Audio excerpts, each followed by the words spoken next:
ఎన్నికల ముందు ఇచ్చిన మహిళలకు 2,500 రూపాయలు తులం బంగారం హామీలకు కాంగ్రెస్ ప్రభుత్వం మంగళం పాడిందని బీఆర్ఎస్ ఎమ్మెల్సీ కవిత విమర్శించారు. ఈ హామీలను అమలు చేయలేమని మంత్రి పొన్నం ప్రభాకర్ శాసనమండలి సాక్షిగా ప్రకటించారంటూ విమర్శలు గుప్పించారు. కాంగ్రెస్ ఎన్నికల ముందు ఒక మాట, తర్వాత ఒక మాట అన్నట్లు వ్యవహరిస్తుందని మండిపడ్డారు. సందర్భంలో ఇప్పుడున్నటువంటి ప్రభుత్వ పెద్దలందరూ కూడా కలిసి ₹1,00,000 సరిపోదు, దాంతో పాటు ఒక తులం బంగారం కూడా కలిపి మీకు ఇస్తాం కళ్యాణ లక్ష్మి పథకం కింద అని చెప్పారు అధ్యక్ష. కళ్యాణ మస్తు అని పేరు పెట్టి ఈ పథకాన్ని ఇస్తానని చెప్పి కూడా చెప్పడం జరిగింది అధ్యక్ష.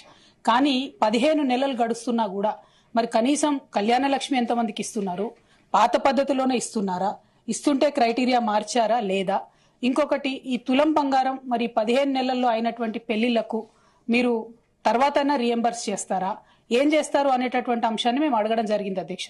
జవాబు చూస్తే చాలా డిసప్పాయింటింగ్ ఉంది అధ్యక్ష. కళ్యాణ మస్తు పథకాన్ని కన్సిడర్ చేస్తున్నారా అంటే సింపుల్ గా సాఫ్ సీదా కన్సిడర్ చేస్తలేము అని చెప్పి ఆన్సర్ ఇవ్వడం జరిగింది అధ్యక్ష.